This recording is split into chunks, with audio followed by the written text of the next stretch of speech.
guys, this area is going to be closed. Start going either way. Thank you. You know, I really got to appreciate how they were so calm about it. Oh, we'll let you come down off of your stupidity and we'll go ahead and arrest you. Nice and easy drill. Just like we learned it at the academy. Here you go, baby. The money I owe you from earlier.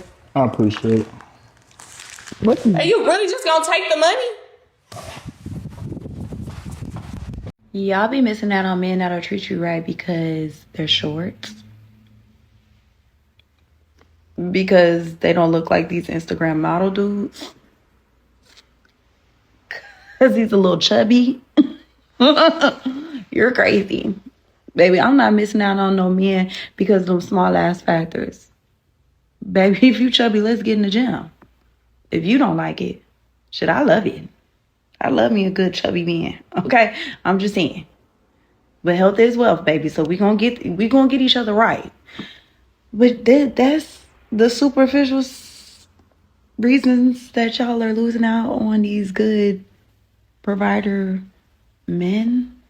The men that will treat you right, the men that will give you flowers, the men that will take you out on dates, the men that will be father to your children. These the reasons. And I used to be that girl. I don't know who needs to hear this, but men are not jealous of women that make more money than them. They're also not resentful towards the women that make more money than them either. However, they are resentful towards the way that you treat them because you are making more money. How do you expect a man to coexist with a woman that is presenting masculine energy because she's making more money than him? There is absolutely nothing wrong with making more money than a man, but when you start to treat him like he is the woman in the relationship, that is a problem. Men are naturally providers. They want to provide. They will do anything to make sure that they provide for you. But once they feel like they cannot do that for you, you have basically stripped them of their manhood. So now, you making more money is not the problem. It's the way that you choose to act because you do. And another thing about a short king, I love when a short king is like, oh yeah, when I was little. When you were little? Like, what you mean, this morning or like? The mistake men make is believing that a woman shouldn't invest in you financially. Yeah, that's because, and I've said this multiple times, women run the internet, right? These topics that constantly pop up about this, that, 50-50, dating, da-da-da-da, they come up with the topics and then like the male creators will be like, oh, okay, I like this. I'm gonna get the male perspective, da-da-da-da. We don't even come up with this. And the problem with that is that there's a bunch of women who are listening to other women like Shira, right? Listen, I get it. Some of y'all only deal with rich men. There's very few rich men, but somehow all of you are dealing with them. I don't know how true it is, okay? But let's just say that all of you are dealing with rich men and then bringing those experiences to the internet, right? And then the men talk about it and we're like, that's kind of crazy, da-da-da-da-da, and y'all try and make us sound crazy.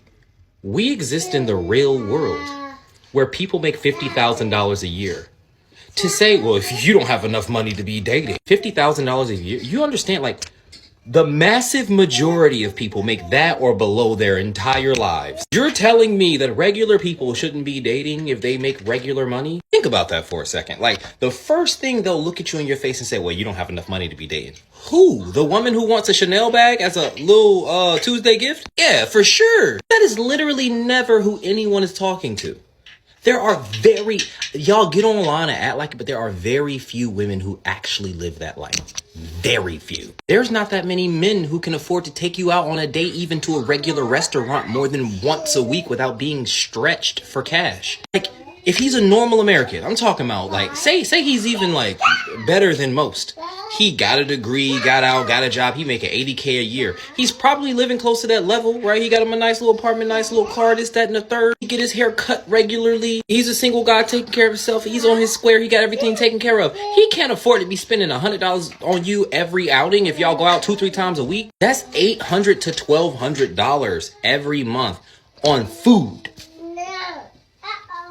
You ain't even talked about the special little gifts, the flowers, the nails, the gas. You ain't talked about none of that y'all be expecting. Regular, like, this is how I know all of you are lying. All of the women who get online and act like they all get that treatment 24/7, they're all liars. Nobody's spending 2-3 grand on y'all a month just like, it's nothing. You're fine. The only way you're going out to eat at nice restaurants 5 times a week is if you're going with different men. Okay.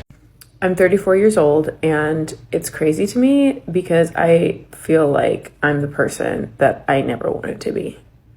Like, I'm now tell people, don't get the piercing, don't get the tattoo. One day you're going to regret it. And in general, not just for tattoos, but because you can cover up tattoos and get them removed nowadays, but just decisions in general that you can't take back. And once again, I always try to put in a disclaimer. People make mistakes, and sometimes life gets hard and you do things that you wouldn't normally do under normal circumstances, as long as you're not like unaliving somebody and stuff like that. And then just in certain situations, you're not doing things. People understand, and people in general are not going to hold you to that. But I think when you start making permanent decisions and decisions that have like recurring and lasting effects, that's what people are going to judge you off of. So you have to be careful of that. And really, and I know that there are some toxic men out there. They shouldn't be doing that. But for the men that are legit trying to tell you, like say, for instance, your grandfather, your dad, your brother, a whole bunch of people trying to tell you, don't go this direction, don't do this, it's not going to work out for you. I did it. Here's how it worked out. And you don't listen, and you get yourself into a situation, then you can't blame anybody but yourself. And I think that's what a lot of modern women, aside from this situation here, get themselves into. Messing around with a whole bunch of different men, just irresponsible, just partying and not ever wanting to settle down. But then when you get of age, now you want to start being taken seriously and being treated like an adult. And men are saying, no, I cannot just let somebody come up in here with all the things that I've built and then with a finicky attitude, with a flighty attitude, decide one day, nope, I don't want to do that. I don't want to be here anymore. I'm leaving. Oh, and by the way, and I'm taking half of your savings, the cars that you bought, I'm taking the house and the kids as well, and really breaking the man down because of your bad decisions that you made in the past, and then coming back in the man's face and saying the past doesn't matter. No, I'm sorry. The past does matter. Like I said, we all make mistakes, but you have to understand that sometimes the mistakes you make have permanent and lasting effects. And that's all a lot of men are trying to say. We're past the era of men making assumptions that women need help. Because again, that could be considered disrespectful and misogynistic. And so men aren't going out of the way to just lend a helping hand to women because they don't want to be seen as misogynistic. Don't pay attention to their wives or girlfriends. What happens? What happens? They go and have an affair with their trainer because they're ignored at home. So you're going to get a trainer? No. God dog. As cold-blooded, man. The only part he focused on was like, oh, you know what? It's YouTube, so I'm not going to say it. But that was a good joke. That was a really good joke. It was subtle, but it was good. It was really good. I'm ready to date again until I actually just got asked out on a date. And now I'm like, do I really want to sit there and have someone question me on what my favorite color is, what I do for work, all that jazz? No, let's be real. Do you have a girlfriend? Do you live with a female? Is there any girl out there that thinks she's yours? Are you over your ex? Are you in a situationship? Are you secretly, or maybe they know, in love with your best girlfriend? These are the things I need to know, okay? And do you have a job? Do you have a passport? What kind of music do you listen to? Do you like McDonald's? And do you like hot dogs? Because I love a good wiener. Do you like sports? Because I love sports. Like, see, these are the things I need to know. Let's be real. You know, I keep on saying it. If you really would ask the right questions in the right environment, this stuff would come later. This would be stuff that you're talking about as an aside. This would not be the thing that you focused on if you actually knew how to have a conversation. And you don't have to just put it all on him. It could be you. It could be you having the same conversation. But modern women aren't ready for it because they expect a man to do every single thing. You pay, you bring the car to me, you buy flowers, all these other different things that leave me being a quote unquote passenger princess. Men don't have time for that. Some of these men are retirement age, man. Some of these men 40, 50 years old, running whole businesses. Got 401ks that outlast anything what you make in 30 years, man. And you talking to them and basically what you're doing is degrading them, disrespecting them with this type of behavior. No, you need to come to the date prepared and not just, well, I dress nice, I look nice. And no, you come to the date looking nice because that is the bare minimum. You take care of yourself. Hygiene is the bare minimum. Look good. That's the bare minimum. And then you come ready to have a conversation, ready to not necessarily entertain, but engage and interact. That is the bare minimum. Bro, men, come on, man. Mothers with bad personal experiences or bad choices themselves who are lying to women or projecting their experiences onto women, their own daughters, y'all. If your mother, first of all, get real. If your mother doesn't have the ability to take accountability for what happens between you and her, and you were actually there, you were in the same room, you was on the phone call, something happened. You ended up trying to have some sort of conversation with her about it. And she just couldn't do it. She just deflects, denies, dismiss, criticize, shut you down, threaten you.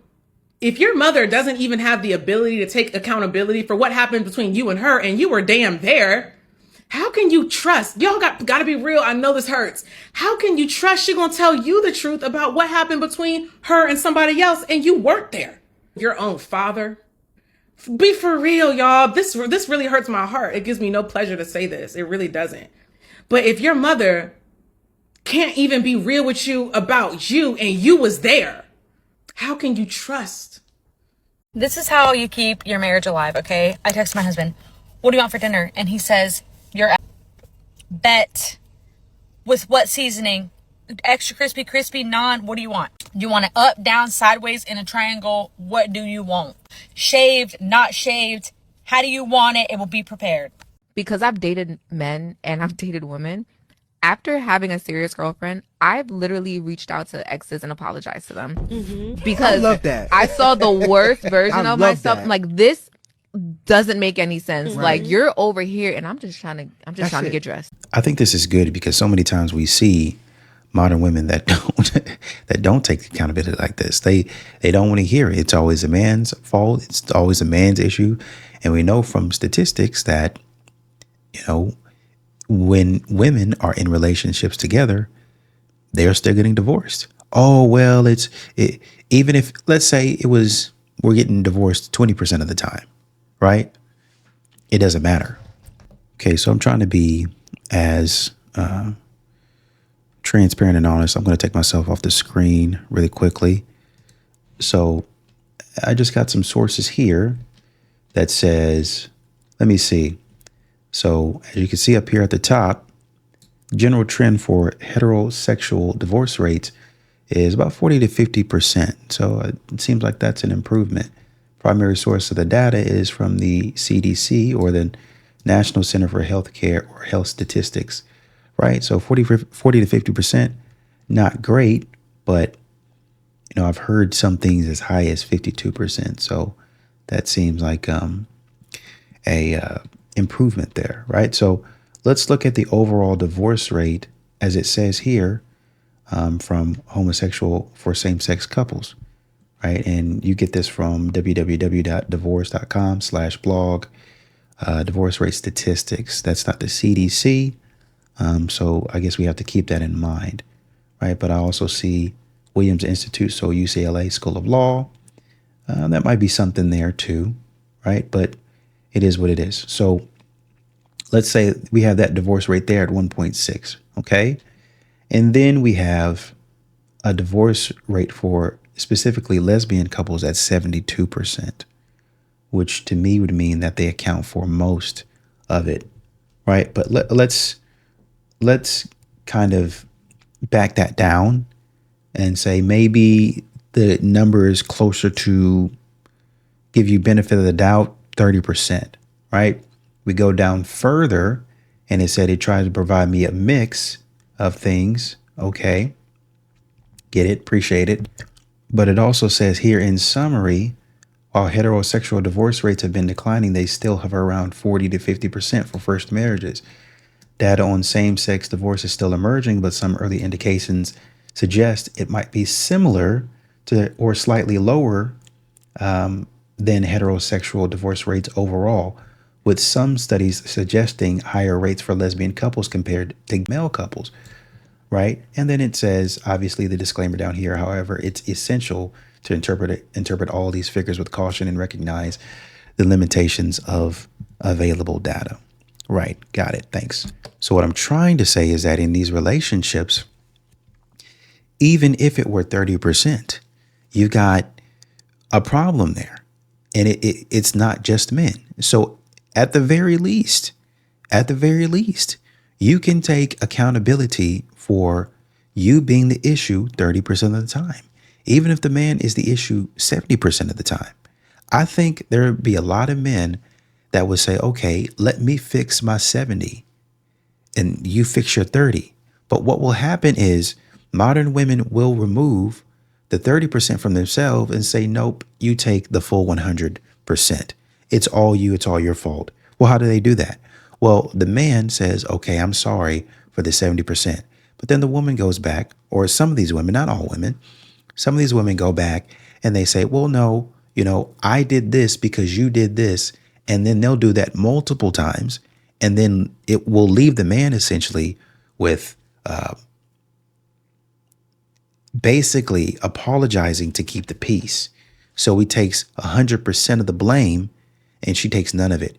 And she keeps doing this over and over again in a relationship until the relationship eventually crumbles because she's got her women in her ear, her friends in her ear talking about, no, he did this to you. You need to leave him, da, da, da, da, da, da. And then surprise, surprise, she goes into another relationship, which she did. Relationship broke off. He's the problem. And so on and so forth. Keep on repeating that same pattern until she gets in a relationship with another woman. And now when they're using the same tactics on each other, bada bing, bada boom. I see I'm the problem. I see there were some things that I was actually wrong about. I need to apologize. And good for you for taking accountability. But it should not have to be that you have to get in a relationship with a woman to see I might actually be wrong about some things. At work the other day, and a customer had the audacity to ask me, what's 20% of 49? Lower your voice. Who sent you? Who sent you to make a fool out of me? What do I look like, a mathematician? I'm a hairstylist. And why would you assume that I work here? Like, ask someone else.